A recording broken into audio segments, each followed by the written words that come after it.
What's going on, my people? Sand City Sports, we back at you. It's good to be in the building. It's exciting time.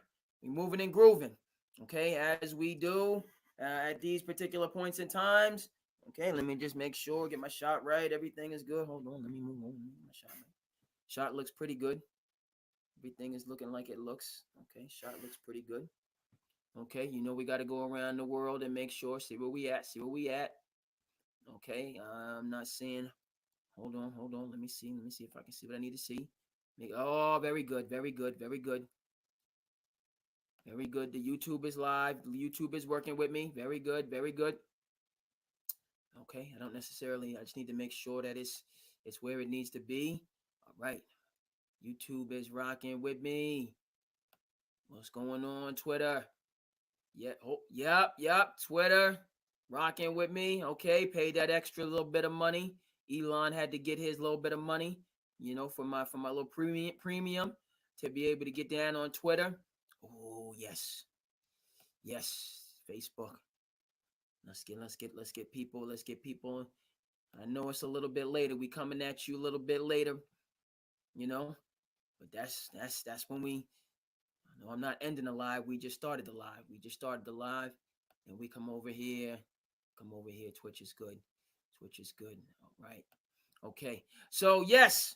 Welcome to Sand City Sports. Your host, the Cape Cod Kid, artist formerly known as Andre King. We're back again to bring you all the sports and current events, news stories that you need to know. A lot to get into on a number of different capacities. My brother may be jumping on. I know what I needed to do. Momentarily, I wanted to send out the link.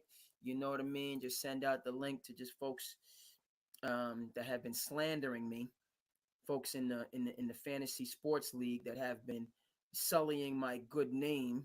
Okay, and we'll get to that momentarily. Let me just send the dudes into the. Let me let them know what's going on. Then we're gonna jump right into this because there's a number of things that we're gonna get to in tonight's episode. And go from there. All right, folks. What's this? 2.5 minutes of technical, and now we're gonna get right into it. Look, we're gonna start in the NBA, folks. We're gonna start in the NBA. Couple different things. First of all, Anthony Edwards made a few statements that I need to address and push back on from this. And other players have made these statements about 90s basketball players not being as skilled. I don't know what it is. I'm born in the awesome 80s, grew up in the 90s, right? Michael Jordan, come fly with me. Okay, on constant repeat. Magic Johnson, always Showtime, on constant repeat in my childhood. So I don't know, Anthony Edwards, born in 2001. I don't think he recognizes how offensive some of these statements, and I'm thinking, it's all in good fun, but it's offensive. Okay, for an 80s baby, when these new jack, okay, 20th century, 2020 rising stars want to throw shade on the 90s and not even really understand what the 90s and the 80s with it were all about. Okay, and so that's the first thing. Okay, you AAU superstars. Okay, you NBA lottery pick, self-proclaimed phenoms. Okay, win something and then open your doggone mouth. That's my number one thing that I have to articulate. And I love Anthony Edwards. I love his charisma. I love his tenacity. He's out there giving you blue collar effort, yeoman's work every single night in this era of load management. Anthony Edwards is coming to work every night. And by the way, that is what the 80s and the 90s, early 2000s had. Shout out to my man, Allen Iverson. We talking about practice, man. Allen Iverson playing 40, 44 minutes a game, every game, giving you my all. That's why, early 2000s Iverson. Even late 90s when I was still in high school, Allen Iverson was a movement. What Georgetown basketball was in the 80s, Allen Iverson, Georgetown graduate in and of himself, was in the 90s and early 2000s. Never mind how he hit Mike with the deep cross. You know what I'm talking about. Never mind how he hit him with the deep cross and said, come on back. And then hit him with the deep cross again to serve notice. Okay, but it was Allen Iverson was coming out there with that. Ja Morant has a lot of that AI in him. Okay, he has a lot of that in him. right, needs to be a little bit more, right? And Allen Iverson, I think their careers are a little bit similar. I'm not, comparing apples to apples, orange to oranges. They have had issues off the court. But both of these players and what has launched both of them to that superstar level early on is that I'm coming to work every night. And as Jason Williams said about Ja Morant, I'm going to bust your head. Okay? All right? I'm laying hands on you on a night-to-night basis. I'm not taking none of this for granted. Okay? Send the help. All right? I'm taking all this in. I have this great opportunity. We're going to go out and give the people what they want. We're going to give them a show every single doggone night. Okay, and so Allen Iverson coming into the league, he really spoke to me. And I remember the older generation, well, he's got all these tattoos, and he, the do-rag and all. But as a kid coming up, that, how he just, it really resonated with me deeply that you can be yourself and be successful, and just go out there and get it. And get it. All right, and so that's who, when Anthony Edwards talks about players in the 90s, like, yeah, AI, right? That famous NBA draft class in 1996, the AIs of the world, the Kobe's of the world, Steve Nash's of the world, amongst others, the Ray Allens of the world, the Stephon Marbury's of the world, right? The Keith Van Horns of the world, right? Anthony Edwards, and this is another thing where too much of a good thing is not good. Okay? We're chasing clicks. Okay? We're chasing subs. Everybody, they did this online internet popularity contest. Okay, I'm no different. I'm guilty. Hit the like button, hit the subscribe button. Sand City Sports, but a little bit of hypocrisy coming from me. But what I mean in that is, it's showing we're so, just be first. Get it out there, be first. Keep the ever spinning wheel going. And give no second thought, give no perspective. That's the downside, the negative side of all this social media. And we don't think. We don't, I say, okay, I got a hot take. And this is, you've heard, I remember I heard Joy Taylor talking about this, and she makes a very good point. Joy Taylor is somebody who's very successful, on Fox Sports. Check out, when Joy Taylor talks about Jason Taylor's sister and her kind of rise to a very prominent position. Respect to Joy. Started off as like a moderator on Undisputed, right? Seat opened up on the Herd. I want that. I'm not satisfied where I'm at. I want that. Give me that seat. Okay. Then there was a switch up with Speak for Yourself. I want that. Okay, and then Fox Sports, they're making another shift that's coming up very soon in terms of who fills Skip Bayless's seat. For my money, I want Max Kellerman in that seat. We need to bring back Max Kellerman. I don't know what's going on at ESPN. ESPN getting rid of any and everybody. RG3, Ponder, heard some really good feedback on Ponder that I will get to a little bit later. Some good takes on Ponder. Didn't really know much about her. Knew more about RG3. We'll talk a little bit more about Ponder. Okay. Going on, but just I'm getting back to my original point with Anthony Edwards, okay, who disrespected the 80s babies. I don't know if he knew that. Talking about, players in the 90s, and another thing that we have to, before I get to my another thing, I'm going to go back to my first thing, if that's okay with you. Before I get to my another thing, I'm going to go back to my first thing. Okay, let me just check to see what's going on with people. I'm on. Okay, here is good. I can't necessarily, let me go to my profile. Let me see what's going on the Twitter space. No, I'm not posting anything. I'm trying to get to my profile. Hit the wrong button. Okay, so let me just see what's crack-a-lacking. Okay, Twitter not really resonating just yet. I'm not picking up just yet on Twitter. Nonetheless, we're going to keep doing what we're doing. And I do need to go over and see myself, even though it's a little bit interesting. I got one person that's with me on the YouTube. Shout out to that one person. Appreciate you very much. And then I need to see that because I need to see what's going on in the chat. Hold on a minute. I don't know. No, it's good for me to see that. I can see the chat. See, I'm not so super duper. I can also see the chat in Riverside. Riverside will give me the chat as well. Okay, but shout out to my people, person here, person there.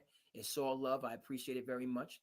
And now we got to be a little more professional. Get back to my takes here. Get back to my takes. Okay. So the first thing that I'm saying to Anthony Edwards, yeah, you was up 3-0 on Denver. Rudy Gobert, I had a little bit of a take. Not as hot as Gilbert Arenas, but I had a take on Rudy Gobert. Okay, that in hindsight was ridiculous. I thought, Rudy Gobert, birth of his child, but this is a major game 2 on the road for a series. Workaholic in me, you can tell. That's why, man, maybe I might not have been so successful with relationships and with the ladies. Thinking, but I'm saying, Rudy, you got to be there. My brother kind of rained down on me. Turns out he's 100% right. I was 100% wrong because they blew the door. They blew the doors off. No, they blew the doors off of the Nuggets in game 2. Did they not? Without Rudy Gobert, and they won game 3. And then what happened after that? Okay, so first of all, I was wrong. Be there for your family first. You can't get those moments back. Be there for your family. And if that wasn't a game 7, it was just a game 2, pivotal game 2, but it was an important game. But be there for your family first. First things first. I was wrong. Admit that. Okay. Then they won game 3. Then what happened? They lost 3 games straight. And it was getting mopped up in game 7 in Denver before the furious comeback. Okay? Favorites against Dallas in the conference finals, and Dallas picked them apart. They would go on to the finals and get picked apart by the Celtics, but the Timberwolves were the favorites in the Western Conference Finals and got picked apart. Back to Anthony Edwards. Okay? Before you open your mouth, and I got to be a little bit firm here, even though Anthony Edwards is a much bigger dude than me. He's a big dude. Big, strong guy, explosive, tenacious. Love everything about Anthony Edwards. Okay? Pulled himself up by his bootstraps. Takes the mantle of stardom seriously. Right? Like Anthony Edwards, Jason Tatum. We talked about Team USA in a minute. I'm not going to go too deep, but, the Jaylen Browns of the world, Luka, Shea, Gillies, Alexander. Okay? These are the faces of the league rising up. I love Ant-Man. Okay? But he was unnecessarily disrespectful. I don't know if he did it for clicks, because frankly, Anthony Edwards, he just has the common touch. He's engaging. He's approachable. He's funny. He's witty. Right? A little bit of a how do I put this? I saw Anthony Edwards, in Minnesota Timberwolves camp. One of the clips is what they do with the rookies. Like, you're sleeping in between workouts. You're in the hotel sleeping, like getting that neat, like, you know what I mean? When you have worked and your body's telling you, like, I need rest. Your body's, when you're that tired, like double sessions, tired. Like, I am tired.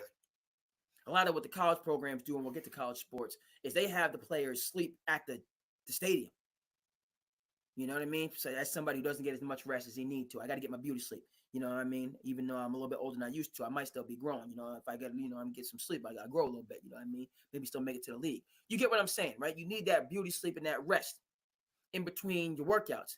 So with Anthony Edwards, a little bit of a trickster. I don't know if you've seen the clip. When the rookies were sleeping, getting rested for the next workout, he came in with that big bucket of ice. Big bucket of ice water, and just dumped it on him. That might have to be like one of the, like when you are sleeping and somebody just dumps, a bucket of ice water all over you. Never mind like the mess that you made, with the sheets. I mean, obviously hotel staff, they better have gotten a big tip. They better have gotten a big tip, you conducting yourself like that. Messing up the sheets, I mean, they got to clean the sheets, but all that water might have got down into the mattress. They might have to change the mattress for crying out loud. You dumping a big bucket of water on somebody. So the hotel staff better have gotten a considerable tip. That's number one. Number one. Additionally, how just outright. Let me just see what the folks in the. Oh, and I made a mistake. I made a quick mistake. I didn't get back to family members. I got to connect with my family members. Let me see how we're gonna do this. I might have to. We live, so I don't know if I can. Oh, but this is important to get back to family members, so I might have to have a. Okay, we're gonna go to about midnight, but then I might have to get my family members in this. You know what I mean? I'm fortunate to have family and still in my life. Family's a little bit older, so we might have to get the family members into this just to kind of check in with them, just a really quick. When my brother jumps on it, if and when that'd be a good time. I get so busy. Forgot to do this. I forgot to do that. Okay. But I got to get, you know what I mean? I'm a night owl. So this is, you know what I mean? School's not in session just yet. But frankly, no, that's not really a great example. You need, I know school time just started back, but we're going to adjust it as the year goes on. You have your late nights. Okay. Back to Anthony Edwards. And I'm going to get to what he said about the 90s babies. Dumping the water all over people when they're out sleeping. That's something that's not, it's the like the 10 out of 10 of just annoying, right? Wasn't like they were physically injured, fortunately. We're not talking about, doing things that put people in harm's way or damage property or things like that. But to do to somebody to just be like the height of annoying, and I would say inconsiderate, but I've only seen him do this when it's rookies. Dumping water all over somebody that's sleeping. Ugh, that's like the rookie. And I don't even really think of that as hazing. That's not hazing. Hazing is more serious. Okay, physical, intimidation, extortion, persistent abuse, verbal abuse over and over. That's not hazing to dump ice water on somebody when they're sleeping. It is, something that you can only really go through once as rookies, and super duper. Just if you wanted to get under somebody's skin, Anthony Edwards, you succeeded 1,000% with those clips. But again, that's all in his personality that I love. That's my point with that. Anthony Edwards he just has all of the components to be, this star that I want him to be.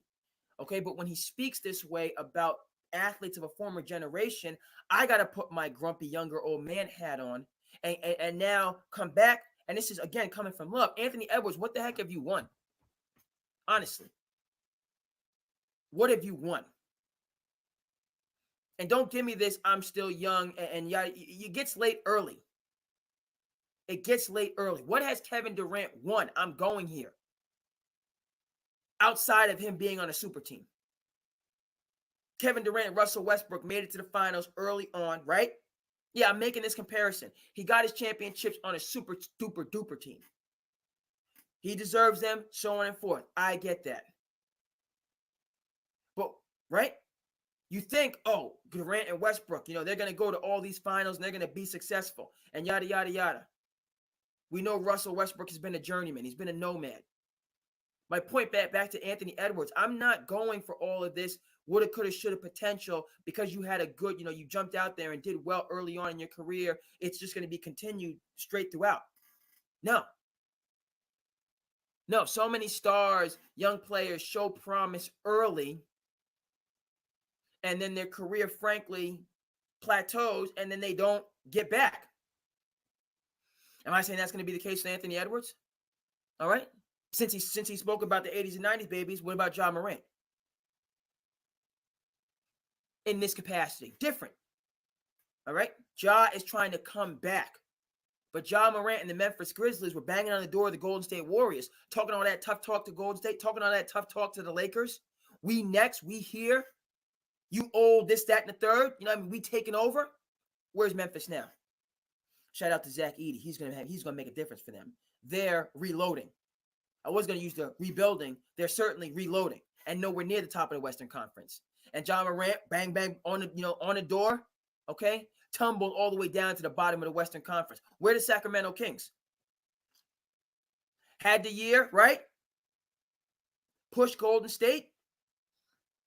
Granted, they had injuries, took a step back last year. So, De'Aaron Fox, DeMontis, brought in, I love DeRozan. Mike Brown knows his business. Malik Monk healthy. Okay, they're ready. But they were banging on the door, took a big step back. We know what happened to the Phoenix Suns. That's probably the prototypical example. Speaking to Mr. Anthony Edwards. Okay? Had the good year, on the doorstep, banging right there. Phoenix Suns, year after year after year. They should have beat. Hold on. Right? I was going to say they shouldn't have beat Milwaukee. Milwaukee won that series fair and square. But they were building. I like Ricky Rubio as their point guard. I thought he had them moving in the right direction. Go ahead and get Chris Paul. That was, the right move with Monty Williams. Make it to the NBA Finals right there on the doorstep, was up 2-0. If and when my brother comes on, you know what I'm saying? If and when my brother comes on, he might have to speak to this, might want to speak to this. Right? The Phoenix Suns were right there. Devin Booker could have been big, you know what I mean? Big man about town, dating celebrities, all this stuff, right? What happened that next year in that Game 7 against Dallas? Phoenix Suns not to be heard from since. Okay, they're a team that's most certainly rebuilding in terms of whether this, get-rich-quick scheme, bringing in Bradley Beal, having Devin Booker, having Kevin Durant, is going to work. Because reporting over this offseason was people wanted out and it wasn't working, and then they did a whole bunch of damage control. But they're certainly not at the top of the ladder, front of the line in the Western Conference. No, they're not. And they were just right there. That's my point with Anthony Edwards. Okay? Clippers, another great example. Kawhi and PG. We here now talking all this talk to the Lakers. By the way, the Intuit Dome is going to be bananas. Intuit Dome is going to be crazy. Really looking forward to that. Steve Ballmer, richest owner in team sports. One of the most innovative owners, okay, in terms of things that he's doing and the dynamism and just reinventing the wheel and just, right. A real organization. Ty Lue, a real coach. Shout out to Sean Fine, Barnstable High School graduate. The Red Raiders in those days. Red Hawks now, okay. Red Hawks now. Red Raiders in those days, yes indeed. Shout out to Sean Fine. Homegrown, well, he's not homegrown because he's on the other coast, but he's a Barnstable guy from here on the Cape, director of player development for the LA Clippers. Got Lawrence Frank in the front office, okay? And just the late great Jerry West, one of the greatest executives in team sports history, nationally, globally, whatever you want. A real organization with all of those tools and components. We're supposed to get the chip in the bubble, up 3-1 against Denver. Where have they been since? Anthony Edwards, what the heck have you won? Who are you? That's where you really, you know what I mean? There's a saying, it's a shame youth is wasted on the young. As much as I respect and support and encourage Anthony Edwards, this is, when you're young and you're invincible and you can just Superman, He-Man, all that stuff. Okay? It's a challenge full of spit and vinegar to just take that step back and well done is better than well said. He didn't do that. No need for him to cast shade on the 80s and 90s players. All right, I'm you know what I mean? We already did the whole Jordan comparison completely out of pocket. No. Anthony Edwards, you haven't shown me Grant Hill level of skill and ability. And you want to talk about coming up in the league, serving notice? Grant Hill with Detroit before the ankle injury? Talking about the 90s. You haven't shown me that. You haven't shown me Gary Payton in his prime and the Rain Man. Should have went to a whole bunch of NBA finals in the early 90s, 93, 94, 95, particularly 94, 95. Those Seattle teams, I believe they had the number 1 overall seed in 93, got knocked off by the Denver Nuggets. Back when we had the best 3 out of 5 in the first round, NBA had to get rid of that. Too many top teams going out too early, and that's all on the Seattle Supersonics. 94, I believe they went out in the first round again. Those 93 and 94 Seattle Supersonics teams, 93, I don't know so much about it because Jordan was still where he was. But 94, but the Rain Man and Gary Payton together, throw in Kendall Gill, throw in Detlef Schrempf, brought in Sam Perkins later on in the journey. What? Talk about a John Stockton in his prime with Utah. Anthony Edwards talking about the 90s. John Stockton has missed. He's been retired. He played 19 years, been retired. John Stockton missed less than 30 games. Less than 30 games in his 19-year NBA career. I wish I had the graphic for you. Okay, people don't put nearly enough respect on John Stockton's name in terms of greatest point guard of all time. I believe John Stockton played all 82 games, 16 out of his 19 years. All-time leader in assists and steals, and those records are not going to be broken. Hold on, let me take a step back because LeBron did break Kareem's record. They're far out there like Kareem's record is, his assist and steals record. Okay? Showing up to work every single night. Karl Malone. Okay? You play hurt.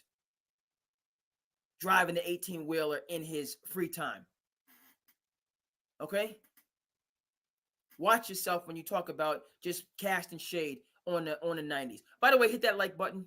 Go ahead and comment and subscribe. I appreciate you. I appreciate you very much. Let me see what's going on. Okay, couple people here with us rocking in the YouTube space. I'll take it. All right. Twitter is what it is. And we're going to keep on moving and grooving and doing what we need to do. This way, that way, the third way. Okay. But those that's viewing, go ahead and hit that like button. Go ahead and hit that subscribe button. I appreciate. Go ahead and comment. Speak your feelings. What do you like? What do you don't like? How can we improve? I'm here for all of that. I'm here for all of that. Keep it positive. I mean, keep it, you know what I mean, on the level. Uh, but I love to see, the interaction if possible. I know it's a little bit late. It's a working night. Everybody's not, off for the summer, summertime, working in the education field. So I know people, hey, what are you doing, man? It's just freaking Wednesday night. What do you think this is, man? It's not Friday Wednesday. I got you. But for those that are up with me, let me know, good, bad, or indifferent. And we're gonna keep on moving. We're gonna keep on moving and grooving, okay? So Anthony Edwards, and I'm on this, and we got some other things to get to in the NBA, you know, and but it's not just Anthony Edwards. Just put some respect on that previous. And I know it's getting, this is 30 years ago now, and it doesn't seem like 30 years ago to me. It seems like very close because this is my childhood and my growing up. But no, how do I mean to say this? And I'm not going to get in it, it's just you got greats in the 90s, and then if we go to the 80s, obviously Magic and Bird, people don't understand who Isaiah Thomas is in my mind. And when we talk about the greatest point guards of all time, he needs to be higher up in the conversation along with John Stockton. And just a plethora, Bernard Kings of the world, the Sidney Moncriefs of the world. Okay, we go a little bit further back. We talk about the Bob McAdoo's of the world, obviously big game James Worthy's of the world. Okay, the Adrian Dantleys of the world. All right, y'all millennials and Generation Z, whatever the case, XY, whatever the case may be, just pump the brakes.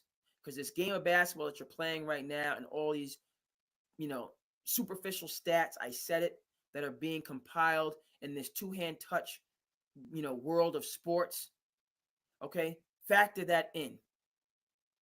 Okay, what you think of as defense, meaning the defense that is played in the playoffs right now, currently in the NBA, is nothing like the regular season defense that was played in the 80s and 90s. Never mind when you get to the playoffs. We know the Jordan rules. We know the bad boys, okay?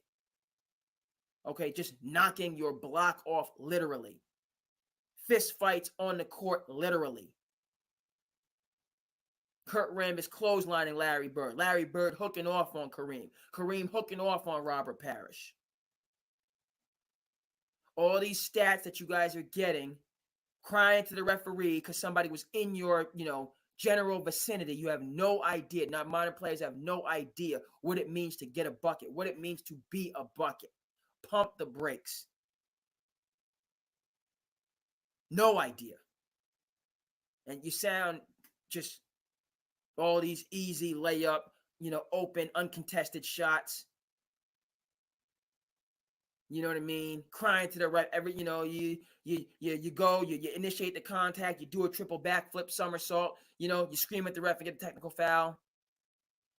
The 80s and 90s should be the last thought on any of these guys' mind in terms of an era to speak to, given all the luxuries that they have. And I'm not even going to get into the luxuries they have off the court because I've been in the subject for a minute. Actually, I am going to get into the luxuries off the court in conclusion as I go back around. Just, you know what I mean? Communicate with people, like, subscribe, the whole 9 yards. If you can, it is what it is.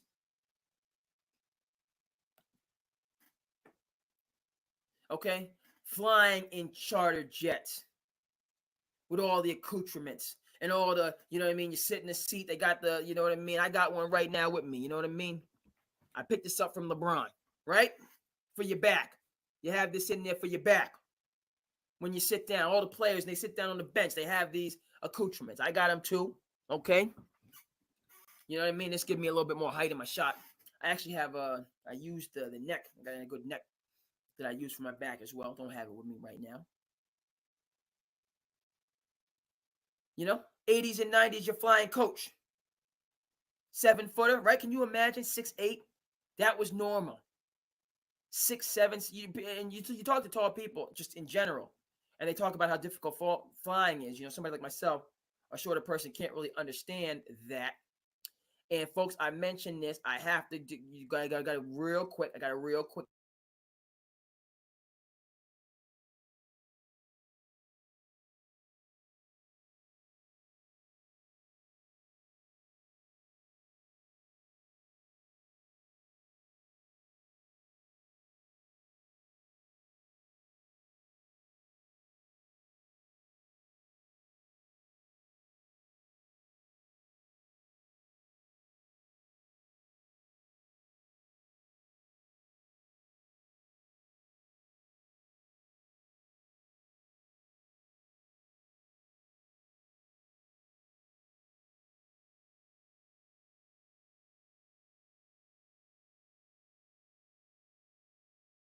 Apologize to the folks out there for that, but I had to take that call. It's family call. It's family call right there. I had to take that call. Reason being, fortunate to have my grandfather still in my life. Very fortunate to have my grandfather still in my life. Member of the greatest generation, World War II veteran, right?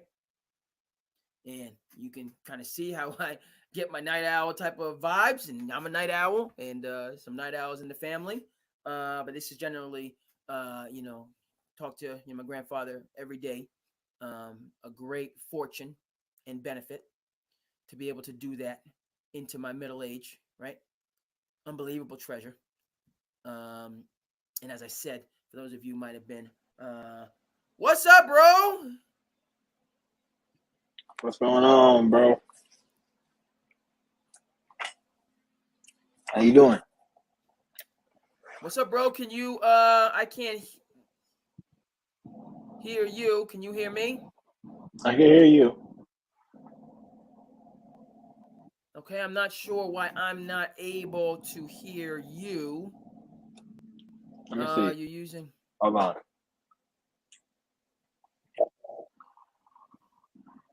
Your headphones are locked in. Can you hear me? What is going on with these technical difficulties? It should be...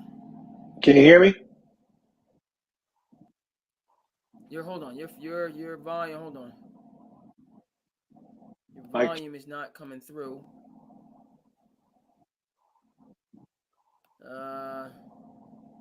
It's good. It's good.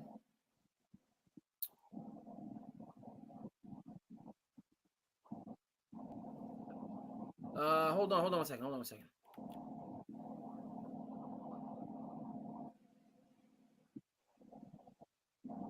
Can you hear me? Yeah, I can hear you. Hold on, let me. I don't want to mess up the recording. I don't want to mess up the recording. Yeah, I can leave and come back. I hope that didn't mess up the recording. Yeah, don't do that. I can leave and come back. Right now, I'm starting to get some. You're talking. Go ahead. Yeah. Mic check. Mic check. Mic check. Why? Oh, hold on. All right, hold on. This is on me. Go ahead, bro. Mic check. What kind of idiot? I had the volume off. Yeah. I had the volume off on my own. I unplugged plug the mic, let me see, learn more. Can chat with support. Kind of guy. I don't have the volume on here. Can you hear me? I don't have the volume on, so you can hear. So what's going on, bro? Good to have you. Welcome. I was just I took a call from Herbie, so I missed, I forgot to call him back previously, but glad to see the Celtics championship banner in the background. When the first half an hour of the show, I was talking about Anthony Edwards. If you had anything on this, who came out with some statements about 90s players, how they weren't as athletic, weren't as efficient, weren't as complete of players, and so I don't went off on him being an 80s baby, read him the riot act, told him he needs to win something, went through the list of players in the 80s and 90s. But do you have anything further on that? I mean, no, not necessarily. Again, Anthony Edwards throwing the shade. Not too much on that particular point. Okay. So we're gonna stay with the NBA, and we're gonna stay in the Eastern Conference. There were some guys in the fantasy chat today that was throwing shade at my Knicks. Bro, the Knicks are winning the Eastern Conference. That's crazy. Knicks are winning the Eastern Conference this year. That's crazy. Okay? The lowest the Knicks will fit. And I'm not backing off my take. I'm saying this so people understand. I'm not playing.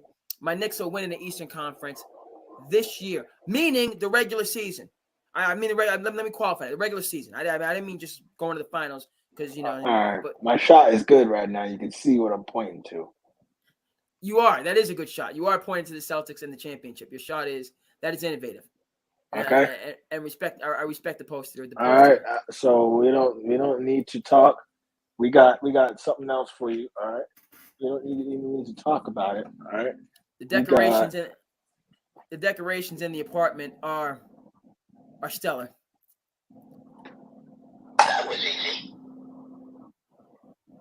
Was that to, Okay. was that to say that the Knicks are going to be an easy out for the Boston Celtics? Did you go to that extreme That and will talk? be an easy out for the Boston Celtics. First of all, But I don't think you understand. All right, you got to get me going on how much better the Celtics have gotten this offseason. We now have a hungry Jason Tatum coming into the season after the Olympics disrespect. After the Olympics disrespect, right? He's going to be on a revenge tour. Derek White got substantially better. Drew Holiday, Hall of Famer. Correct. I'm with you. Jaylen Brown. Shout out to the two people on Facebook. Shout out to the two people. Appreciate you. Two superstars felt disrespect. Got this summer. Feel like they got disrespected. There was incredible. That's a great point because I didn't even factor in the Jaylen Brown disrespect. Shout out to Jaylen Brown. I don't know if you saw his most recent. He was doing the underwater workouts. Yeah, that was crazy. Shout out to Jaylen doing the underwater workouts. We will talk about what he's doing in the community in terms of investment and Black Wall Street, which is off the charts. But the disrespect for the Olympics was insane. So that's a very strong point in terms of having won a championship. I don't know, you know what I mean? In terms of coming into this next year, we want to talk about fire. You want to talk about fire? Yeah, you lit up a team with fuel. Now that's why teams don't repeat is because they don't have fuel. They already won. They're not hungry. They won and they got disrespected. So there were considerable slaps in the face after the win. Considerable. We're going and for two of the most important superstars. players. And then you look at our role players, just got better. And then Porzingis, let him get healthy. And who beats us? You make a and again I said the regular season. I want to clarify that Knicks are winning the regular season. That's my take. I'm not backing down off of that. Regular season is obviously much different than the playoffs. But what you come back at me with is super serious from the standpoint that, Jason Tatum and Jaylen Brown made short work of the Western Conference. I'm sorry they did. That Dallas series, they controlled that Dallas series. What's going on, Lenidra? Respect. Okay. I don't mean, you do what you do. I'm sorry. Mm-hmm. By the way, folks, Lenidra's awesome. Track and field star and one of the best cooks. I was eating good in Arizona. Your boy was eating good in Arizona. I eat good. He said you're a track star. Yes. Yeah. Yes. And a great cook. And a great cook. Yeah. Oh, yay. Your boy was eating good. Your boy. That was good. I didn't know about the track star part. We got to talk more about that. Need you. Woo! That 100 meters. Lenidra had me watching all the track and field. Shout out to Shakari. All the Olympics. Shout out to Gabby. Yep. Yeah, we watched all that. Yeah, Black Girl Magic. We had that Black Girl Magic. And all throughout the world, man. The Olympics were off the chain. It's a beautiful thing. It's a beautiful thing. It's hard for me to get back into team sports. That's how much I enjoyed the Olympics. I ain't gonna lie. Yes, the Olympics, and we'll talk about it because the Olympics was wild. We'll get a segment on it. But you bring up that's a tremendous point about the Celtics revenge tour, something to prove. Jason Tatum, inserting himself in the MVP conversation. That's how Brady got a lot of his rings, man. People, the disrespect after Super Bowls. The disrespect after Super Bowls. Like, you don't think I could do this again? You really don't think I could do this again? You spitting facts. I'm gonna do it again. And we now have seen what happens when you disrespect Boston legends. Championships happen. Quote me on that. That's and man, you know what I mean? Two of them, they both just grinding their teeth, chomping at the bit to get back out there for the season. I've already made it clear that Drew Holiday is this X factor. As you said, he's a Hall of Famer. He gives them a dimension that frankly no other team in the NBA has. He makes them unbeatable. He's a modern day Gary Payton. Yes. Yeah. That's the comp for Drew Holiday, Gary Payton. He'll do it, and he'll do whatever he needs him to do to win. He'll do whatever he needs to do. And Whatever. whatever he needs to do to win, he'll do it. Right. And you saw that in the Olympics, particularly In the the gold Olympics, medal game, saw offensive that. rebounds, timely saw that. shots. With the Bucks. With the Bucks, the steal against Devin Booker. You saw it against Indiana in the conference finals. Steals in timely moments, offensive rebounds in timely moments, and he's a good dude. For all of the respect and frankly, the MVPs that were given to Steve Nash for what he did at the point guard role. But a lot of that was, not just 7 seconds or less, but the scenario, like Steve Nash is just a good dude. People want to be around him. You feel a sense of optimism, a sense of things are progressing, a sense of innovation, and he brings those good vibes that are just invaluable in team sports, in business and life. And, and that's how Drew Holiday is. By the way, that's how Derek White is also. So that you throw those two in the mix, and it's like, man, like who our GM put together the pop. First off, the Spurs gave us Derek White for a bag of Skittles and some Yoo-hoos. No, it's Brad. But the thing is, the Spurs were of a mindset like Sam Presti, and whereas we gave him a first-round pick. We gave a first-round pick, and we gave up Derek White. Derek White is you saw the first-round picks in this year's draft. Derek White worth a first-round pick. He is, and that's where you see a distinction in leadership styles, and it's pick your one. I favor Brad Stevens' way of going about it, where Brad Stevens, he gave up players, Brogdon and Robert Williams, and draft capital to get Drew Holiday. He gave up players, I forget the guard, the Richardson, and draft capital. Whereas Danny Ainge was of a mindset of going big game hunting, which he's been successful at. When you look at the Rudy Gobert deal, and just terms of getting these ridiculous hauls, Danny Ainge has to absolutely obliterate somebody in a trade and also get superstars, where Brad Stevens has shown, and I'm not, this is just how I operate. People in my fantasy league can say it. You can make those incremental steps to get there rather than, because what Brad Stevens was, what Danny Ainge was trying to do with the whole Kyrie debacle and Kyrie coming in here and, absolutely just destroying the culture and the chemistry. Really, frankly, for 2 straight years when the team, now Gordon Hayward had the injury in the 1 year, but then the second year they could have been a championship contender, but Kyrie was, not having it. But the reason that Danny Ainge allowed all that, in my view, is because he foresaw that Kevin Durant was going to play with Kyrie, and Danny Ainge wanted that to happen in Boston rather than in Brooklyn. Okay, so I think there was a method to that madness. It didn't pan out. But again, that's how I feel Danny Ainge operates. He is going to withhold everything and put it all in and put all his chips in at once. But we're back to your point, Brad Stevens. And he got a little bit lucky. He got a little bit lucky with Drew Holiday, in that, there was a feud between the Trailblazers and the Miami Heat. Drew Holiday could have ended up with the Miami Heat if they hadn't infuriated Cronin with the it doesn't make sense for me from Bucks ownership to let Drew Holiday go to the Celtics. In what capacity?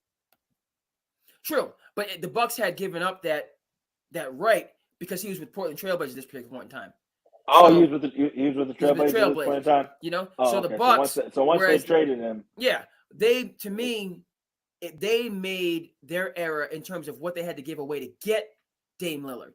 It wasn't a 1-to-1. They had to give away Drew and draft capital and this, that, and the third.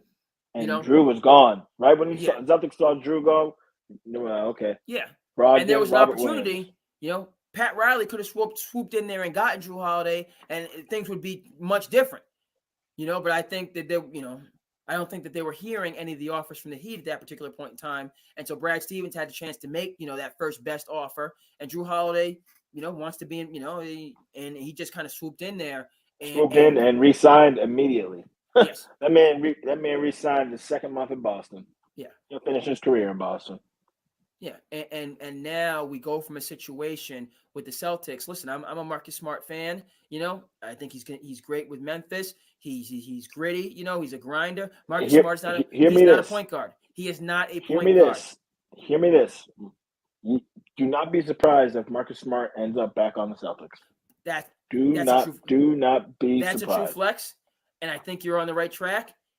The same way, and this is somebody who you forgot who's a huge part of the championship. Back to Brad Stevens, Al Horford. Well, Al Horford, and he's coming back. He's coming back. All right, So and it's like, man, we got our whole team coming Marcus back. Smart could return to the Celtics. This thing could get crazy. Marcus Smart could come back. I mean, his role is he knows his role, and Marcus Smart will come in there and play defense. Play defense, come off the bench, be a six Come off man. the bench, six man, and now I know I see Marcus Smart possibly coming back to the Celtics if that opportunity becomes available. Because he had a good exit, He did. He did, and it's happened before, and nothing like coming home and competing for a championship. All is, you know what I mean? Hey, Al Horford. Right. Al made his way back to Boston. Right. The only thing for me that they would have to work out is the money, simply because they have invested so much in that top four and Porzingis. Yeah, you would have to take a significant. I don't think it'd be this year. Honestly, I don't think it'd be this year. Right.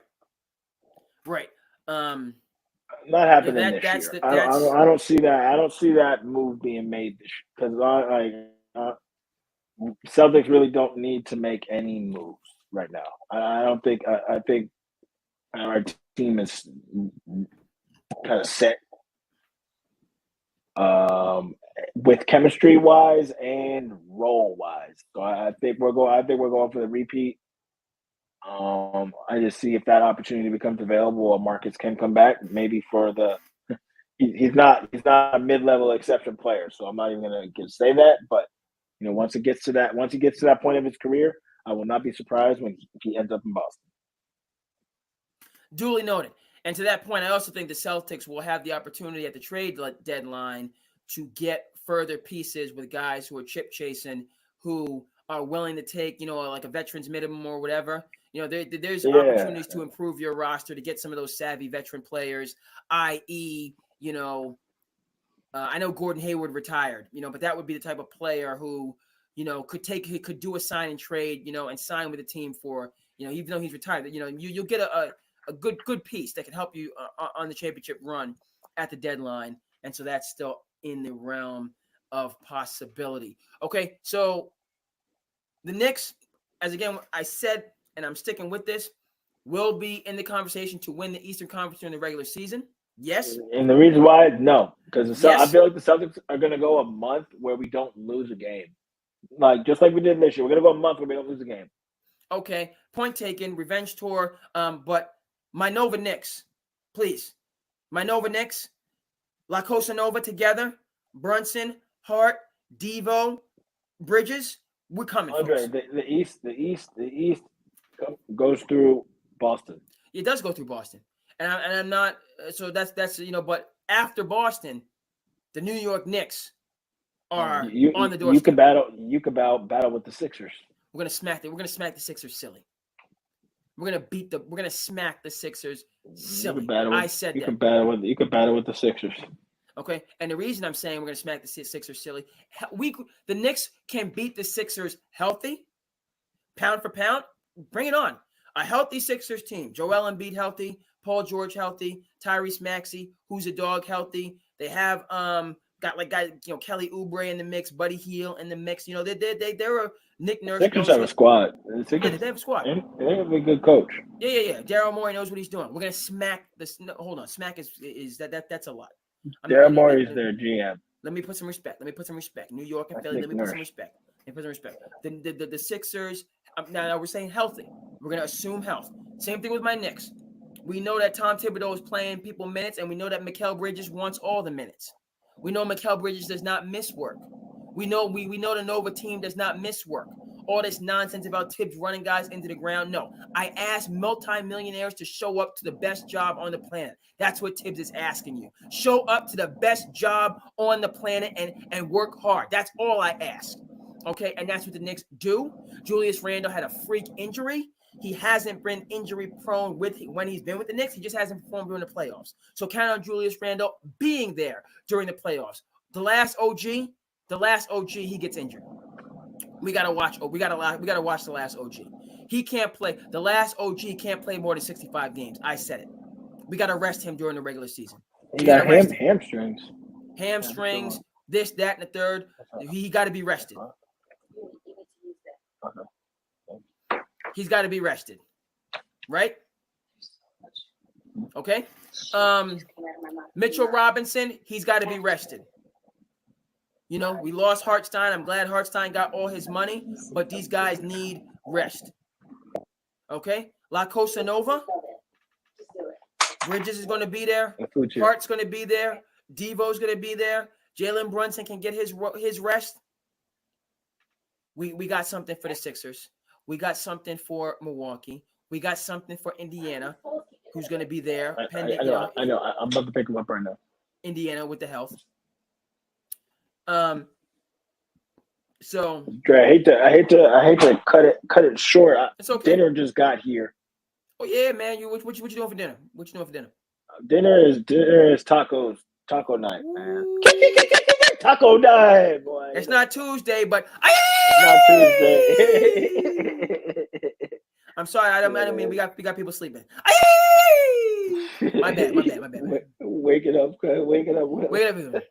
Okay, I'm sorry. But it's I respect, you know what I'm saying, coming from the talk, you know what I mean? We got great Mexican food in the Southwest. I might have to go to get my Mexican food tomorrow just because you put it on my mind. But yeah, man, where are you gonna go? Where you gonna go? You gotta do what you gotta do, man. We do some El Mariachi. We do the Mi Pueblo. Shout out to San Diego's. I'm always gonna rock with San Diego's. Always rocking with San Diego's. And if it gets late night, because you know the nighttime is the right time for me, we going to Taco. We're going to Taco Bell. I can't do it. Okay, fine. But that's only if it's late night. But you put tacos on my mind. You put tacos on my mind, so I gotta do that. Put tacos on my mind. All right, bro. Thank you for jumping in. Respect. Yo, no problem. If you're still on, when I'm done eating, I'll jump back in. Okay, all right, man. Jump on back in. I'm gonna be here. I'm gonna be here for a time. Peace. Appreciate my bro jumping on with me. That's love. You know what I mean? It's a beautiful thing. You know, they do the Grubhub. We got Grubhub out here in the boondocks. It's come to the Cape slowly but surely, but we got Grubhub. I don't do the Grubhub and all that stuff as much as maybe others. Couple views here, couple views there. We're gonna continue on one way or another. It's late, it's a Wednesday, but it's the summertime, and so we're gonna continue on with this episode. Doing what needs done. So thank you for the folks that's with us. A couple other things. Let me just get the lineup, the rundown of the things that I need to get to. But that was a great cameo. I do think my bro will be able to get back, you know, because we do these episodes, you know, as I said, you know, when the geometry is right. Okay, geometry, when I get my, you know, we doing an episode, and I need to do more episodes because the geometry lasts for a couple of days. But specifically, you know, when the cut is fresh, we're gonna do an episode. We're gonna get up there and do an episode. My line looking like I can't bring, you know, but when I go on it, I see some of the people that's doing it big. When they get on it, their line is super duper sharp. Their line is super duper sharp. So it let me know I gotta step my game up. I gotta have everything right in the way that it needs to be. Okay, that's a little bit of slice of life stuff. Let's get back to the sports. You talked about the NBA. Knicks, okay, didn't get as much into the Western Conference. Let's talk about the WNBA. Let's talk about the WNBA and this phenomenon that is Caitlin Clark. Love. You want to talk about revenge tours? I love how she's come out after the Olympics and served notice, letting people know. Well done is better than well said. Okay, you don't want to put me on the team. Okay, you ain't want to invite me to, you know, your little party. I'm going to show you as soon as this season starts. I got smoke for you. Caitlin Clark has been lighting this thing up. By the way, you know, a lot of people talk about Caitlin Clark and Angel Reese should have been in the Olympic team, which would have been great. I understand they, you know, because it's a rite of passage. I understand that. I was happy for, you know, the GOAT, one of the GOATs, Diana Taurasi, get that 6 gold medal. She need, you know, so the young ones can wait. Even though point of fact, now that I think about it, right? Point of fact, in order to get those 6 gold medals, Diana Taurasi did not have to wait. Right? So what is Taurasi? I think Taurasi might have been 04. Was Sue Bird 02 and like Taurasi? I think Sue Bird was 02 and Taurasi was 04. That's what I think. Okay, so let's store that away for later. Either or, she was very young for that 2004 gold medal. She was a new jack. So all the people talking about Caitlin Clark, wait your turn, and this, that, and the third. All the medals that Sue Bird has, and I respect these people tremendously. But they didn't have to necessarily wait to get that 5th and 6th and 4th and 5th and gold medal. All that being said, Caitlin Clark has come out and woo. I don't.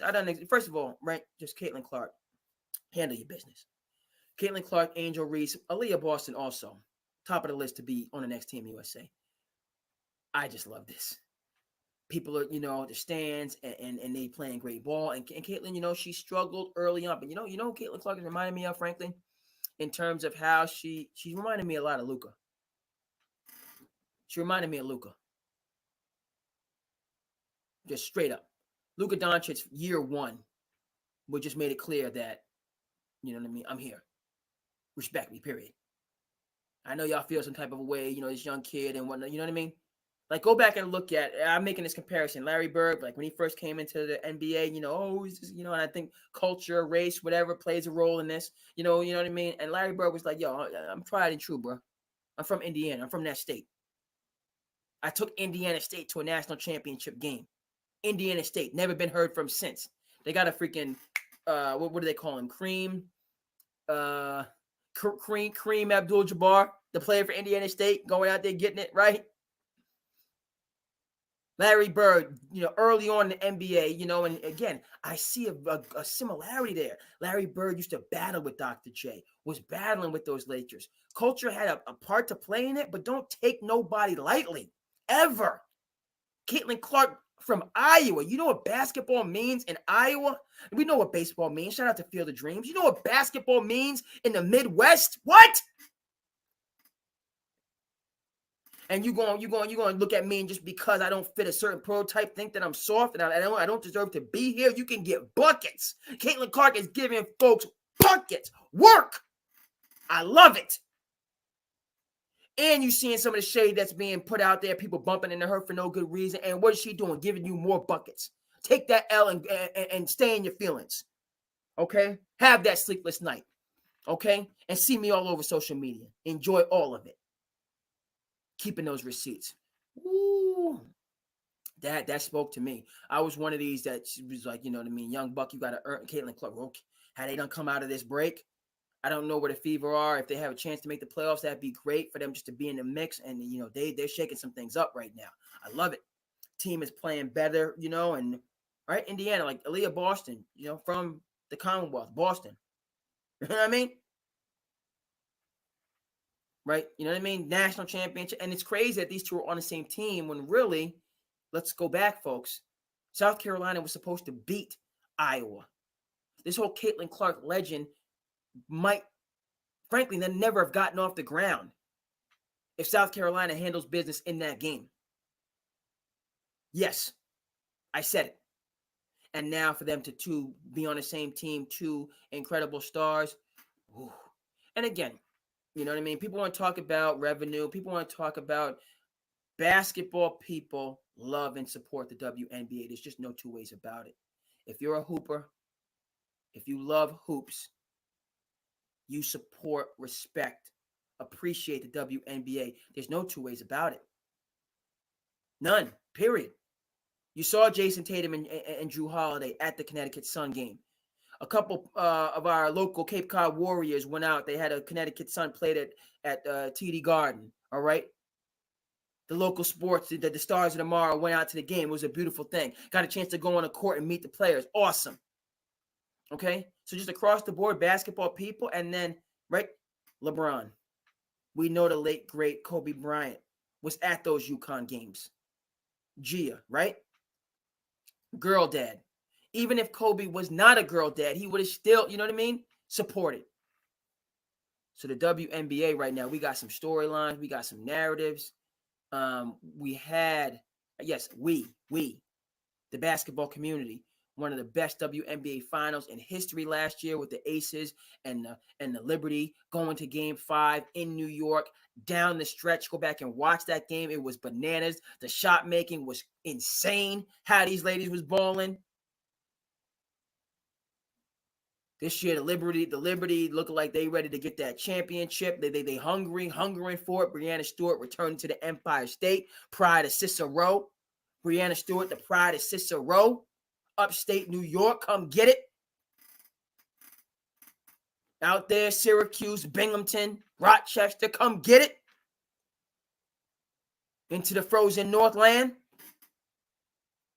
We got WNBA is it's a beautiful thing. And I just hope the league, you know what I mean? I understand, but then I don't understand. Get out of that crabs in the bucket mentality, WNBA. Get out of that crabs in the bucket mentality. I said that. Come out your feelings. I don't care. Gender, guy, girl, black, come out your feelings. Period. Keep it to the court. Keep it to the court. You know what I mean? Caitlin Clark, she got a little attitude. She got attitude. You can sense that about her. She gets technical fouls. She got an attitude. Does Luka have an attitude? Is he allowed to have an attitude? Are players allowed to be themselves that come from different cultures and different backgrounds? Can we allow for it? And it not be blown out of proportion and made to be this, that, and the other? Caitlin Clark has a chip on her shoulder. Good. You got an issue? Play some defense. Put up some numbers. Let me see you in the box score. I checked the box score. Let me see you, across the board. Let me see your player efficiency. You don't need to bump into somebody. You need to cash shade at somebody. Now, again, you know what I mean? A lot of this is human.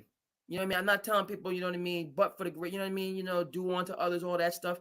Because players in the NBA, you listen to the podcast. Not everybody likes each other. All right? People are professional. It's a business. We put on a good show because that's our bottom line. People don't need to show up to see drama and fighting and carrying on. I have enough of that in my day-to-day life. Interpersonally, physically, mentally, spiritually, emotionally, all that stuff. We go to sports for that unum, for that unity, for that togetherness, to show us a better way. Is sports everything? Is sports the highest? No, it's something. It's not everything.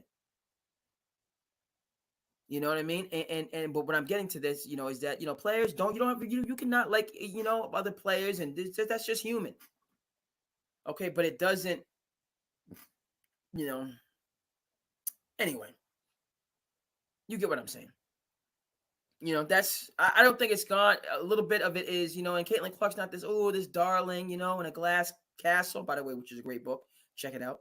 Book and movie, The Glass Castle. Shout out to Jeanette Walls. Right? She's a big girl. WNBA's big girls. People don't like each other. They bumping, coaches arguing. I love it. I love it all. That's sports. You get after it.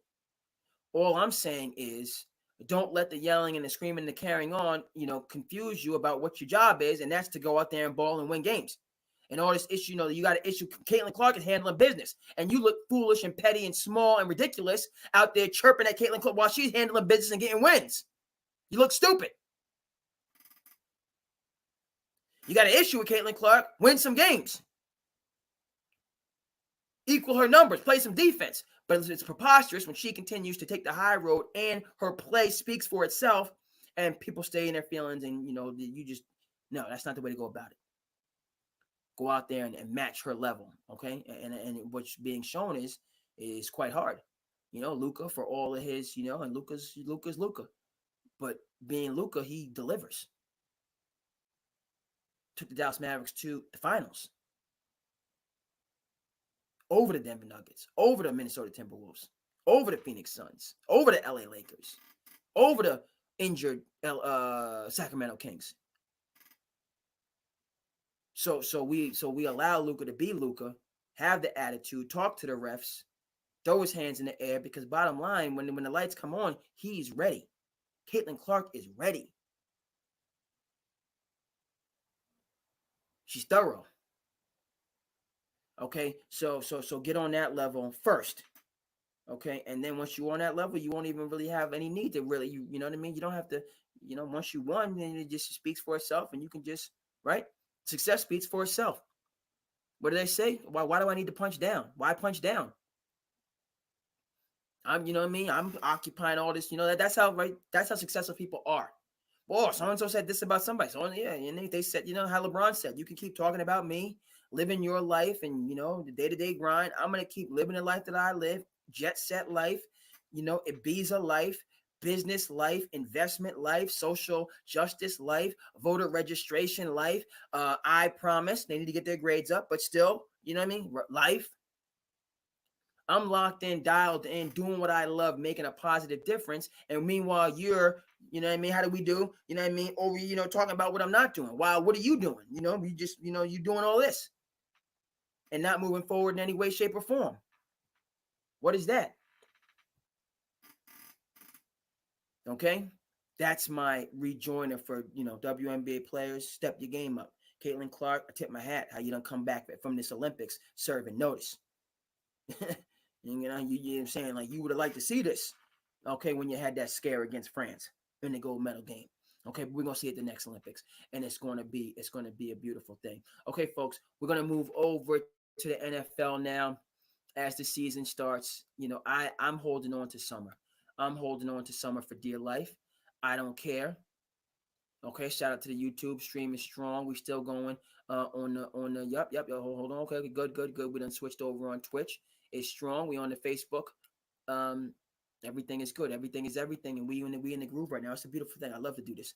Okay, I learned, right? These things don't come along. I mean, even though, and this has been huge just to get this, because I did the show in many different ways. So just to get it live, to get Riverside, to have people be able to come on, to be on different platforms. For me, I'm not a tech by my. I'm a history person. I love Ken Burns. Okay, I love Ken Burns. The Basketball Network invited me to join their broadcast channel. Respect to that. Okay, be in touch with the Basketball Network. Appreciate you. Can't do it right now, but I see that I got that update. Yeah. I appreciate that. Also, I haven't necessarily spoken as much to this, but it's important to note that I'm thrilled to be a member of the Sports Fluent community, where Sand City Sports is a part of this channel, and Tony, who runs it. Let me see if I can go ahead and get, you know what I mean? Just, I'm over here, Sports Fluent Media, Sand City Sports has the collab with Sports Fluent Media, and I'm thrilled about it. And so you can see these episodes over there. You can see them on Sand City Sports, whatever works best for you. I know there is just an avalanche, a tsunami, of just content as viewership and patterns change. We're not on cable; we're on the interactive media. So you might be on somebody else's and finding them, and might not have found me, but it is what it is. I love to do this. I'm thankful that I can do this. I want to get better at this. And a lot of times it's learning from others that are doing it and partnering and collaborating. So shout out to Sports Fluent Media. Thank you so much for having me on the platform. And then, Basketball Network reached out. I appreciate that. I'll get the furthers and the specifics, and I'm trying to improve, and I'm trying to grow, and I'm trying to build. Okay. Everybody is not going to be a Stephen A. Smith. Everybody's not going to be a Skip Bayless. Everybody's not going to be a Shannon Sharp. Everybody's not going to be. I'm looking forward to seeing Max Kellerman back in the game. Okay, does that mean that I cannot get to that level? But it is only, like the Highlanders. I was just speaking. There's only one. But in the meantime, in between time, I'm trying to learn, and trying to grow, and just loving being a part of the conversation in whatever way that I can be a part of the conversation. All right. So that said, just to kind of get those. Might not have mentioned that, but I'm proud to say it. Okay. I hit my screen. Don't do that. Like, comment, subscribe. We always got to remind people if need to be. And let's move on to the NFL with the Tua Tagovailoa Brian Flores situation. First of all, Dan Le Batard, speaking of folks that are doing it and innovative and who I respect tremendously, his show on Highly Questionable was off the charts. I love Highly Questionable on ESPN with Poppy. Speaking of innovative and dynamic, I love when they was in the kitchen. I don't know why they came out the kitchen. I don't know who's responsible for that, but they were dead wrong. Even if it was Dan, dead wrong. They should have stayed in the kitchen with Poppy around the kitchen table. That was awesome. When they went straight, straight 3 across, that still worked. The kitchen was just awesome. And Poppy, Poppy's the man. The man. Okay, I bring up Le Batard because Tua Tagovailoa was being interviewed by Le Batard. You know where I'm going with this. Had the comments about Brian Flores that have gone viral. I just wanted to state that interview was much more than that one clip. But we live in a clippable world. You take the clip, and that's what people. That's how because we can only consume so much media at the time. But I hope people will go back and kind of watch the full length interview. Because it's just getting a chance to listen and get to know Tua. Hawaiian. Shout out to Eddie Aikau. Shout out to Hawaiian at 30 for 30 ESPN feature. Hawaiian 30 for 30 ESPN feature. Out of this world. I see and can sense Eddie Aikau, just listening to Tua, and coming from Hawaii, which is just amazing to me. When you think about it, Hawaii smack dab in the middle of the Atlantic Ocean, in the middle. I live on the Cape Cod kid, right? So I'm thinking Hawaii, it's like we got the Cape and then we got like Nantucket and the Vineyard, it's like a 10-minute plane ride, and it's close. I remember talking to my buddy Kyle who's from Hawaii. He's like, no. Hawaii is 3,000 miles from Los Angeles. And it's 3,000 miles from Japan. It's smack dab in the middle of both. Japan, then 3,000 miles. That's like the length of the United States. Then Hawaii, then I was like, man, should know these things. Being a history teacher, should have a better sense of geography. But back to Tua, that's one of these, how did Alabama find him? And again, it's major sports. So Hawaii, just because they're remote doesn't mean, obviously Carlos Boozer from Alaska. Like that's not the first of its kind. It's the these are states in the United States just because they're not part of the contiguous United States. They're still states. But back to just watching the interview, like you see, it is more difficult to make it, when you are coming from that remote of a place, right? You can't go to all the 7-on-7 tournaments, or the AAU tournaments for basketball when you live in Hawaii and Alaska. That's clear. All right. So just how he was able to shine so bright to get to Alabama, I think that comes through in the interview. And then just talking about the difficult journey that he's had to get to this place where the Miami Dolphins are rolling. Right? We know the concussions that we saw. We know the doubters that were prominent. Among them, who was not Emmanuel Acho, who supported Tua, hook, line, and sinker. And then now we have to put respect on his name. Acho is one that was saying from the beginning, give this man weapons and you'll see a different result. He got weapons and we've seen a different result. He got coaching. And by the way, not that Brian Flores cannot coach, but Mike McDaniels is an offensive maestro, right? Brian Flores is a defense, you know what I mean? So that, okay, he got the right coach for him. Urban Meyer obviously is a very capable, right? We can say great in terms of his winning at the college level coach. He's not the right coach for Trevor Lawrence. Doesn't mean he can't coach. But the Jaguars were not the right situation for him. The Dolphins were not the right situation for Brian Flores. And that's kind of the overarching point in all of this. Shout out to Brian Flores for taking the high road. Okay? He doesn't need, and again, it wasn't as though Tua was, watch the interview. This wasn't a hit piece interview. Just all lined up. If this wasn't a Cat Williams interview where Tua had smoke for so many people and he was just seething. Like, I cannot wait. Okay? And Cat Williams, happy for Cat. Happy for Club Shay Shay, the 50 million views. And Cat, and he's on tour and making his money. And Club Shay Shay, and talk about somebody who faced a famine, where he was at this time last year, where he is now. Love it. Love to see it. But Cat Williams came into that interview. That was a storm that was brewing and coming, and turned into a Category 5 just phenomenon. You know, that's not how Tua came into the Dan Le Batard interview, and I think that's a very important to note, right? You know, it was very, you know, the interview was much more substantive than that, than the airing of grievances, and you really got a chance to know Tua, you know, just incredibly, you know, and this is like, again, you know, when you get a chance, like quarterbacks, you know, we have this debate, hardest position in team sports.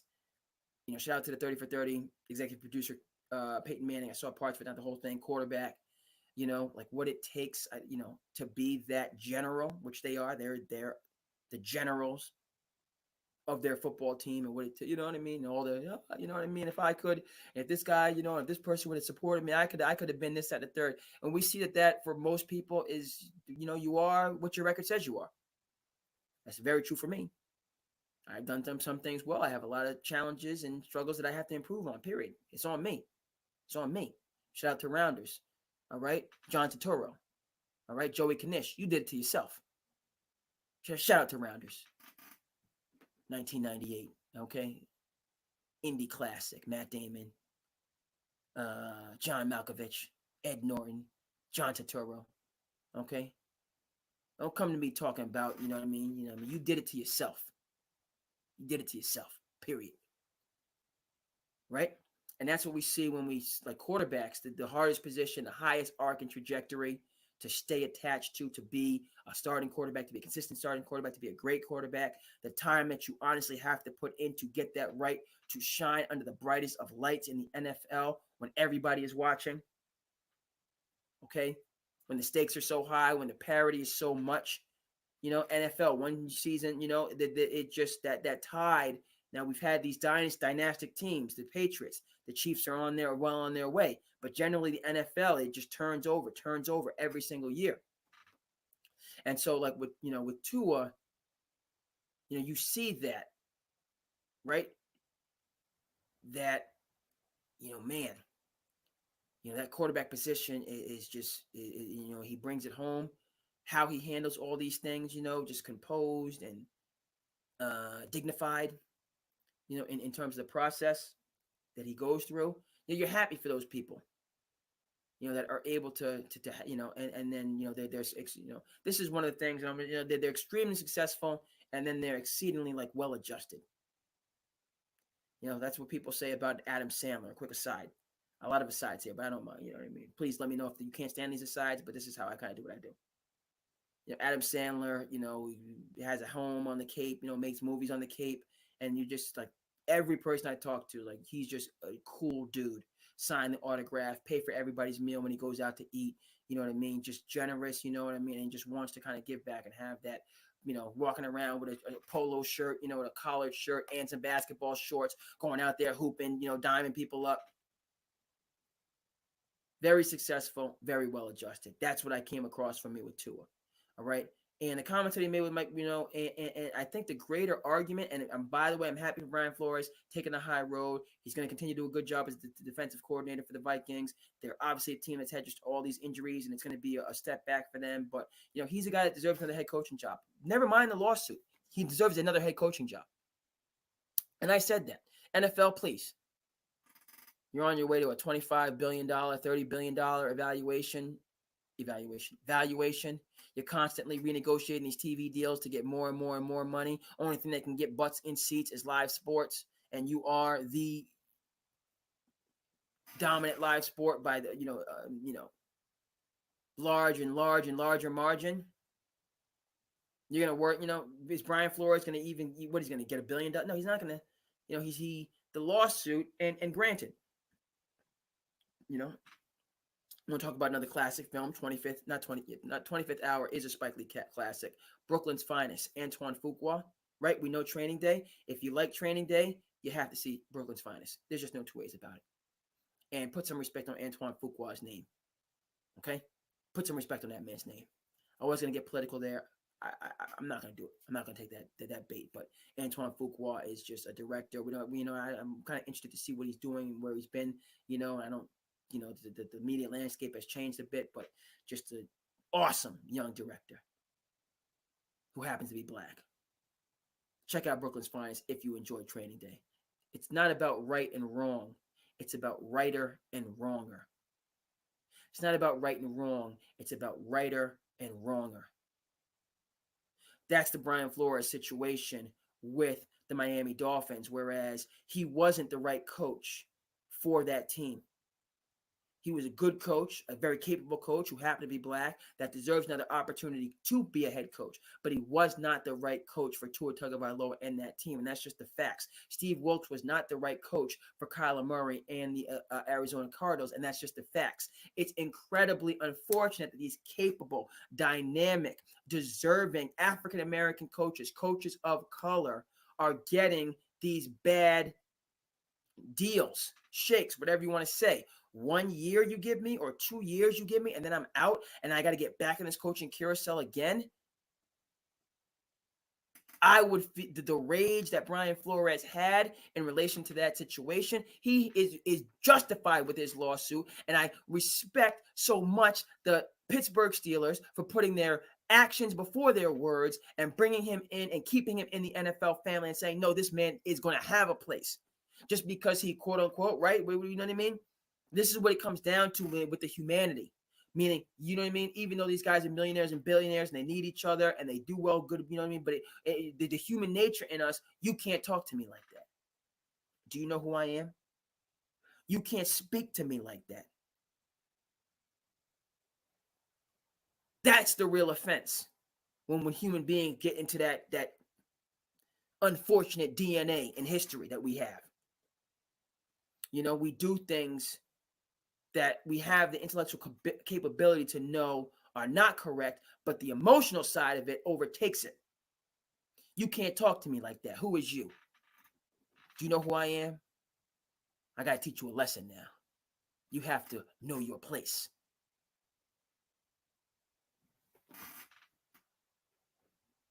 Okay? And yeah, Brian Flores, sue the NFL. File a lawsuit. You have grounds for I don't know if you have grounds to win the lawsuit, but we see this too much, right? And it's unfortunate. You know, meaning the leash shorter for coaches of color, not as given the next opportunities. You know, and I think the numbers in the pattern, I don't think there's a debate about that. You know, if I'm wrong, let's take a look. But I think the old patterns, which there were affirmative actions to remedy, which were showing some progress, i.e. the Rooney Rule. Okay, is it going to make everything? No, but it's progress. But then you have these difficult situations that, you know, it's just not, again, you know, it's a lose-lose. You know, it's a lose for the NFL. It's a lose for Brian Flores. But it was the right move at that time for the Dolphins. It was the right move at that time for the Cardinals. Now, what I'm saying is if that can be acknowledged, well, where is the situation where a coach who's not a person of color gets 1 year and then they're snatched out for a person of color to come in and turn things around? Right? As they say, what's good for the goose is good for the gander. We haven't seen as much of those situations where the coach who happens not to be a person of color, you know, but is not the right fit for the job, right? i.e. Urban Meyer with the Jaguars. Okay, so you brought in Peterson, 100% the right move, and they're moving in the right direction. But why not bring in a Brian Flores, you know, or an Eric Bieniemy?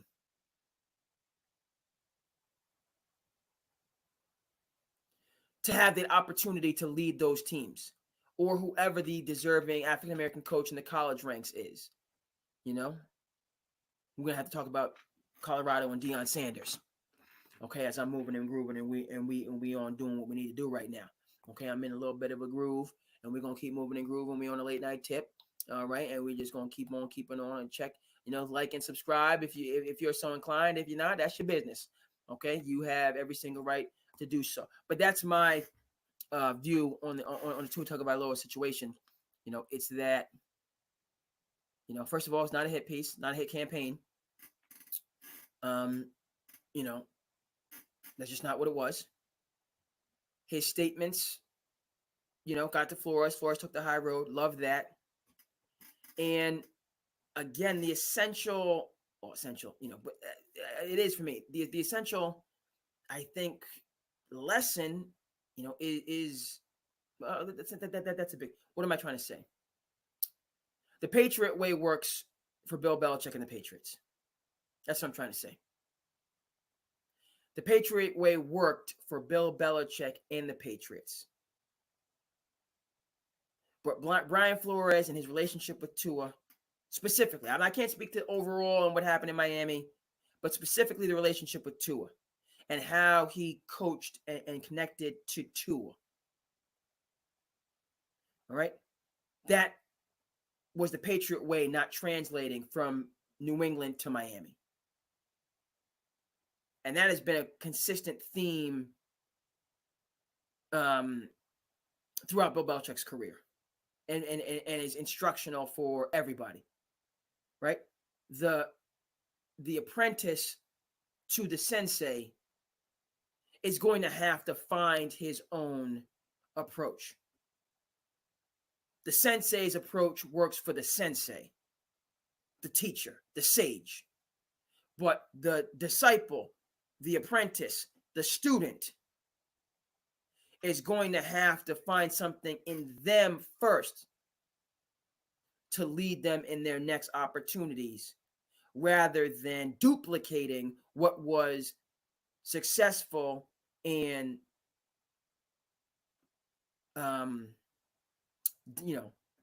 what worked, for lack of a better term, for that great teacher, coach, whatever. Okay. This whole Bill Belichick assistant phenomenon, Mike Vrabel did not coach for Bill Belichick. He played for Bill Belichick.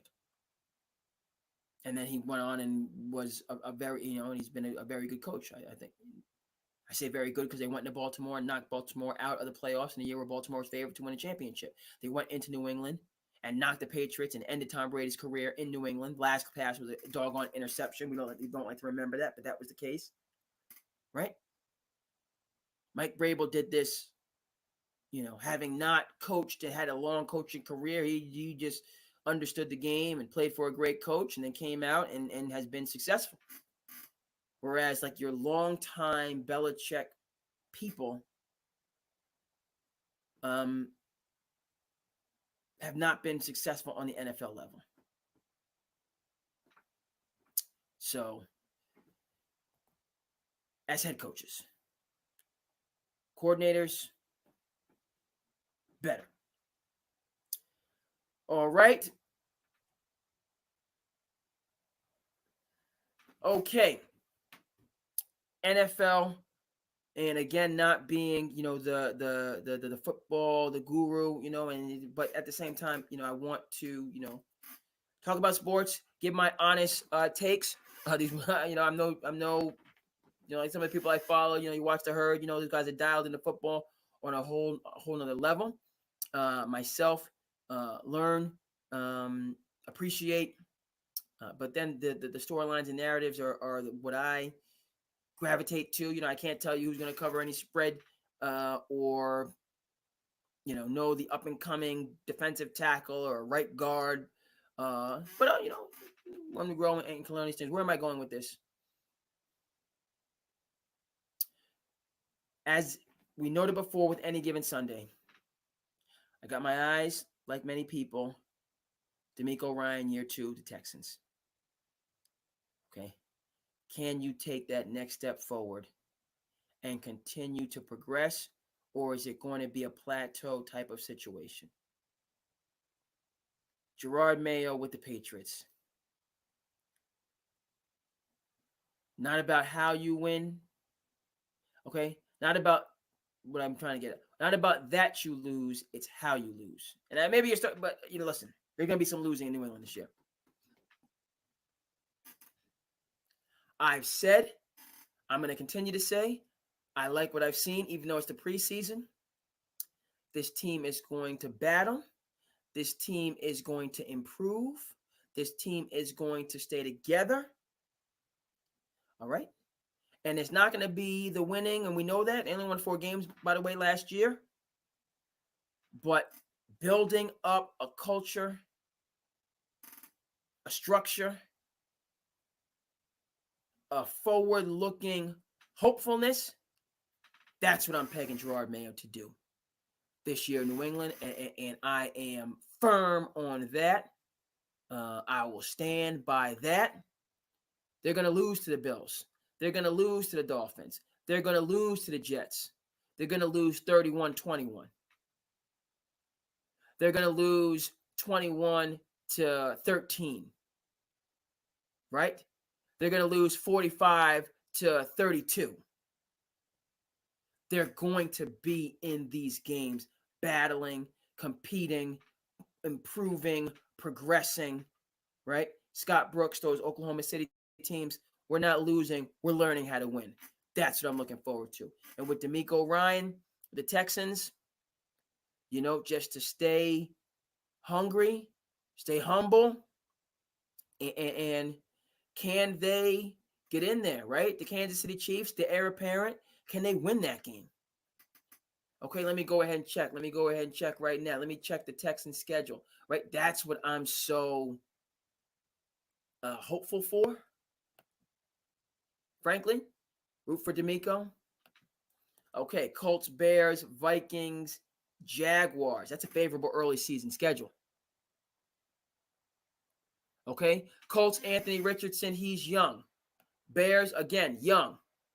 Vikings, depleted. All right, Bills, going to be tough. Patriots, rebuilding. Packers, we don't know which way to go. So the Texans, right, they got opportunity to their schedule to, and they should get out and serve. Yeah, I know that the Bears are going to be better, but come on. It's going to take time. Anthony Richardson, he's going to be better. He's going to take a step forward, yes, but it's going to take time. So early on, that Houston Texans schedule, they should be blowing some teams out, frankly. So they should be serving notice. And then that gets into the larger conversation for me as we take a look at our standings in the. I'm sorry, I'm not even looking at the NFC. Okay, I'm over in the AFC. All right, and I'm just seeing conferences. I think the AFC East, forget that AFC East, has 3 strong teams. Football people, am I wrong for that? I think the Jets are going to be strong. That defense, healthy Rodgers, again, you're right, it's similar to when Brett Favre came to town, but with a better defense. Bills, less is more. They've been there. They got people that you just can't, okay, they don't have the weapon, star power, but Sean McDermott and Josh Allen have been there. They know their business. They're not appealing. They're not dynamic. They're not glitzy. They win. They know how to win games. And the Dolphins are just a team that does have weapons, does have coaching, needs to, do a better job in big games. But the Dolphins should be this team that can they creep back up and get into the conversation at the top of the AFC. So the AFC East, 3 tough teams. The North, Baltimore, already know. Joe Burrow coming back to Cincinnati, health withstanding. Assuming health, you already know. Steelers, you already know. They're going to be in the mix, winning record, battling teams. The same thing that I'm looking for from the Patriots. That's Mike Tomlin, how the Steelers have been for 2 decades. Yes. And then the Browns, who Chubb comes back. Deshaun Watson, are you gonna justify the money? You have the defense. The North is stacked. Okay. Houston, your conference, you got lucky. And the AFC South is traditionally, and I'm not a football person, I can say this, traditionally has not been as strong as the other conferences. Jacksonville, Trevor Lawrence, they're in the same boat, frankly, of trying to take this step where you are the Texans. Tennessee and Indianapolis. Indianapolis is trying to get there. Tennessee is essentially rebuilding. Okay, in the West, I think the Broncos are coming. Sean Payton has his quarterback. That defense has top 10 picks. Proud franchise. They're on the come up. The Chargers are on the come up. We know what Jim Harbaugh does. We know what he does. And I got to go ahead and check it. And I'm a little bit, but I get the Harbaughs confused. I got it right. I get Jim and John confused. I got it right. And speaking of this pod, okay, we're not retiring. We refine. I don't just want to be on here just to be on here. We don't need all that. We don't need all that. Okay, but I'm still firing these takes out towards the end of the episode. In terms of Harbaughs, I love parents. Who's got it better than us? Nobody. That team is going to be on the come up. Confident in that. And Harbaugh's ability, seen it again and again and again. Year 3, year 4, he's going to get to you. But year 1 coming in, trimming the fat, i.e. Jimmy Johnson. Trimming that fat and getting folk moving how they need to move. He's going to be on it. He's going to be on it. Raiders, Love Gardner Minshew, right? Just to hold the fort together. And the Chiefs are the Chiefs. AFC is loaded. Think the East, I'm saying it, 3 teams strong. The North, 3 teams strong. The West, 3 teams strong. You know, going to be some good teams out the playoffs in the AFC.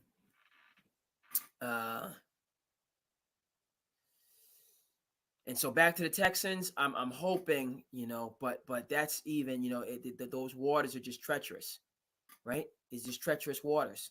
Because we're talking a lot about C.J. Stroud, you know, they're the new hotness, but Trevor Lawrence under Doug Peterson's leadership, right? That's not going to be a regression. If Jim Harbaugh can say that Justin Herbert's a crown jewel, what is Trevor Lawrence? Another crown jewel. With a capable head coach. Now, this is where the conversation comes, like real football people would be able to jump in here, talk about the Jaguars' defense and the completeness of their roster, so on and forth. I can't go in that deep. But I you know, on this general level that I'm speaking on, I think those points are valid. I'm seeing the Jaguars maintain or advance. Same thing I want to see from the Texans. The thing is, in the AFC, not all these teams can maintain and advance. Somebody got to take some L's in there. Patriots are going to take some L's. Raiders are going to take some L's. Colts are going to take some L's.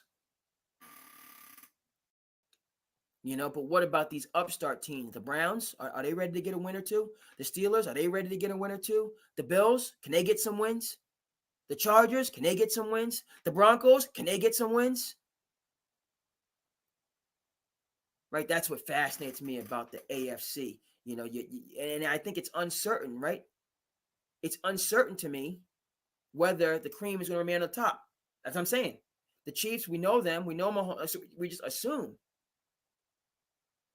But why can't the Chargers take their lunch? You know? The Ravens, same thing. On paper, coaching, you know, roster, you know, this money, that money, yada, yada, yada. Healthy Joe Burrow in Cincinnati. Take that lunch. Okay, so the NFL, that's my story, and I'm sticking to it. I feel, again, teams that I'm, and again, I didn't touch on the AFC. I'm born in the great state of New Jersey. I'm from Jersey. Proud of that. Frankly, I should have more of that Jersey work ethic and blue collar. You know what I mean? I got work, you know what I mean? But I don't got the hunger like my forebears had the hunger to make it. Talking about that Garden State. You know what I mean? Transitioning to 287. Going towards the Tappan Zee. We don't acknowledge the Mario Cole. That's the Tappan Zee Bridge. You know what I mean? Every day, good. You talk about rush hour to go get it. To have that, you got to go get it. So as I said, being from Jersey, that's why I'm inclined. I root for the Jets, you know, the Meadowlands, and then you know, got family in Philly, so I root for the Eagles. who are another team, another one of these teams that had the breakthrough year, took a step back last year, injuries, and now is trying to take a return to that level. I just think the NFC, there's just much more opportunity, much more, right? Jaden Daniels, right. But the Commanders, they're rebuilding. The Giants, you already know. Brian Daboll's frankly on a hot seat after the fast start. He's on a hot seat. Okay, does he have the pieces? And maybe it might be more a GM role, but you can just see like that NFC East, Cowboys. Who knows what you're gonna get? Right, that's a team where you look. It seems to have one more sure thing and 3 question marks, whereas the AFC, it's like you got 1 question mark and 3 sure things, or more sure things. So it's going to be great. The NFL, let's see, I'm kicking the screen. It might be time to get off. I'm changing the shot and doing all this craziness. Yeah, getting towards the end. You don't want to just be doing it just to be doing it. And please let me know if that's how it's come across. If I'm, tired of, or whatever. I do think that the NFL, I just think it's a tale of 2 cities with the conferences. And if you happen to be that Eagles team in the NFC, nowhere nearly as competitive, get your wins, get your seeding, get your first week bye, rest your players, and then be in that position to challenge the 49ers and the Lions and these other teams. The AFC, you have no weeks off. AFC might just beat each other down. That's that team that does end up making it to the Super Bowl, but if they're just so battle tested. But it might just be, the 49ers and I just see the NFC's path, that team is going to be more complete. Where there's going to be some scars and some wounds for your AFC teams. Okay, folks, thank you so much for tuning in. Your host, the Cape Cod Kid, artist formerly known as Andre King. We appreciate you from the bottom. I appreciate you from the bottom of my heart. And as they say, see you next time, folks.